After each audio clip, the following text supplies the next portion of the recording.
herbal itu dijadikan sebagai bumbu masakan pada saat masyarakat belum mengenal dia sebagai obat. Nah, tapi akhirnya berkembang dan sampailah kita kenal sampai hari ini itu menjadikan obat. Dan bahkan sampai detik ini juga dunia mengakui ya tentang herbal tersebut. Nah, itulah herbal yang biasa dikenal dengan habatus sauda.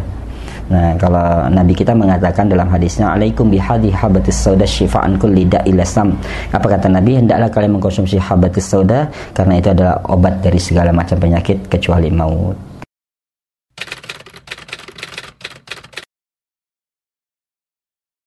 Dari sisi kandungan atau tingkat nutrisi dan kandungan secara ilmiah, memang habatus sauda ini termasuk tanaman yang unik atau herbal yang unik yang dia memiliki tingkat nutrisi yang lengkap, kompleks ya.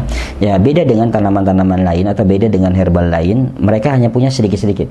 Tapi kalau habatus sauda ini lengkap. Nah, ketika kita berbicara misalnya salah satu kandungan dari habatus sauda itu adalah karena bahasa latinnya adalah Nigella sativa, maka zat aktif yang ada pada habatus sauda itu adalah nigelon. Ya, atau biasa nigelon itu dikenal dengan antioksidan. Ya, atau vitamin C ya, untuk gugus vitamin C itu adalah bagian dari antioksidan itu sendiri. Nah, di habatus sauda ini sangat lengkap, sangat tinggi ya. Udah itu yang kedua, omega. Ya, kalau kita lihat asam oleat, linoleat ya, yang terkandung pada habatus sauda sangat tinggi. Bahkan para ilmuwan mengatakan 10 kali lipat dibandingkan dengan EVA dan DHA.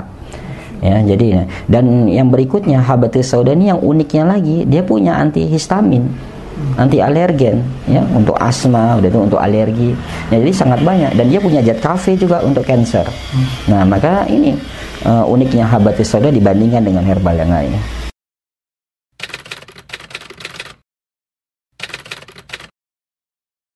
Habatus sauda yang kita kenal memang hanya beberapa jenis. Salah satunya adalah Habashi, Baladi dan Indi. Ya, ada Suri, Syria. Ya. Tapi sebenarnya Sudan juga punya habatus sauda, Somalia juga punya habatus sauda, Kenya punya habatus sauda.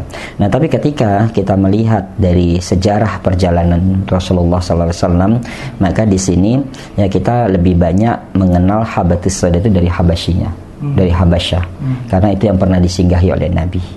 Dan kalau kita lihat urutan turunnya dalil itu terkait dengan hijrahnya Nabi. Nah, jadi kalau jenisnya banyak. Nah, masing-masing memang punya ciri khas. Seperti misalnya habatus sauda dari India, dia punya rasa getir tapi tidak punya pahit dan tidak punya pedas. Ya, suri tadi soft. Ya, memang habatus sauda jenis Suria ini lebih banyak dikenal di Eropa. Ya, karena rasanya soft. Ya, tidak pedas, tidak getir, dia soft, lembut rasanya. Nah, Habasyi dia getir dan pedas.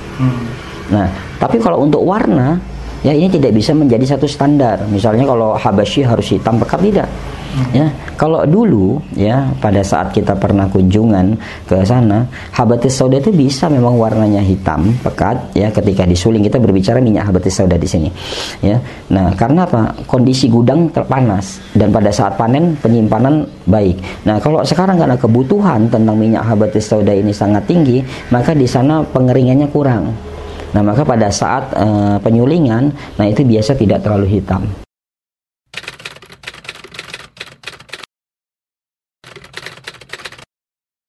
Saat ini yang tersebar di Indonesia itu yang sering kita dapatkan itu ada 3 jenis. Yang pertama adalah India. Nah, jenis India ini biasanya sering dijadikan bumbu masakan. Ya, habatus sauda jenis India ini sering dijadikan bumbu masakan dan belakangan ini juga dijadikan herbal. Yang untuk herbal, tapi memang tidak begitu banyak. Nah, yang kedua adalah dari Suri, dari Syria. Nah, tapi sekarang sulit sekali. Nah, tapi di Indonesia yang paling banyak tersebar adalah Habasyi. Ya, dari Habasyah, ya ini yang paling banyak tersebar di Indonesia. Tapi untuk Habasyi, dia punya kandungan nigelon itu lebih tinggi dibandingkan dengan yang lain. Contoh misalnya, ya Suri punya kandungan nigelon, zat aktif yang bisa dirasakan langsung oleh tubuh kita, itu hanya 4,7%. Ya, India itu kecil sekali, ya 0,8 atau 0,1, yang tertinggi hanya 2%.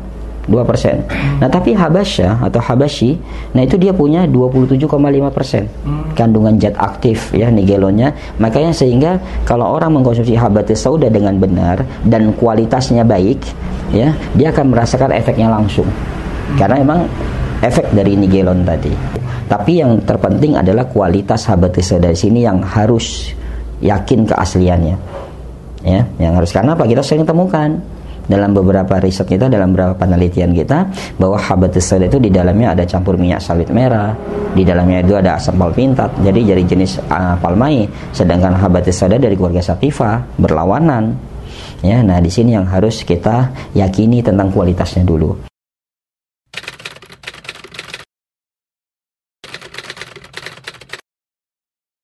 Kalau kita lihat dalam kajian At-Tibbun Nabawi, dia punya sifat yang unik, ya. Dia punya sifat panas, dingin, ya, dan kering. Ya, 3 sifat ini dalam kajian At-Tibbun Nabawi, nah memang dia lebih dominan, itu yang menguasai adalah panas. Nah, karena sifat panas ini dominan, nah makanya habatus sauda untuk penderita jantung misalnya yang sudah kronis itu tidak dianjurkan untuk langsung dikonsumsi. Dia harus diencerkan. Karena sifat panas tadi menyupport jantung mompa untuk lebih cepat. Nah, sebaiknya habatus sauda ini harus diencerkan. Dengan apa diencerkannya? Bisa dengan zaitun, bisa dengan PCO. Ya. Nah, yang kedua, ya, tidak dianjurkan buat wanita hamil. Ya, 5 bulan ke bawah. Ya, karena apa? Sifatnya dominan panas. Nah, ini bisa ketika rahim itu tidak kuat, guguran. Ya, ini juga. Nah, yang ketiga, nah ini untuk penderita batuk.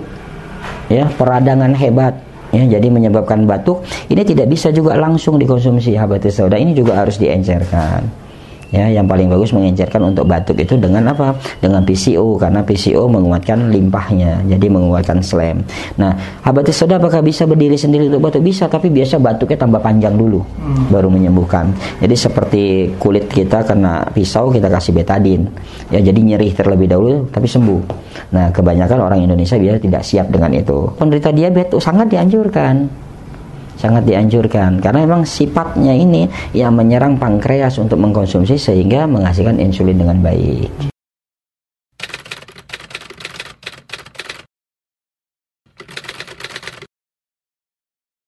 Habatus sauda atau merek dagang Sauda Oil. Nah, ini saya merekomendasikan ya untuk para jamaah, ya, udah gitu para pendengar semuanya saya sangat rekomendasikan. Kenapa? Nah, ini komitmen, ya, komitmen teman-teman untuk menjaga kemurnian habatus sauda. Nah, kenapa? Saya tahu bagaimana mereka berusaha untuk mencari sumber habatus sauda yang baik. Nah, yang kedua sekarang dan alhamdulillahnya, ya, kita tahu ada tempat penyulingannya di Indonesia. Ya, jadi para pemirsa, ya, kalau yang saya rekomendasikan untuk habatus sauda, nah maka pakailah Sauda Oil. Karena tidak hanya kita dengar habatus sauda baik, tapi ini dari sumbernya langsung, yaitu kita sulingnya langsung, itu ada di Indonesia.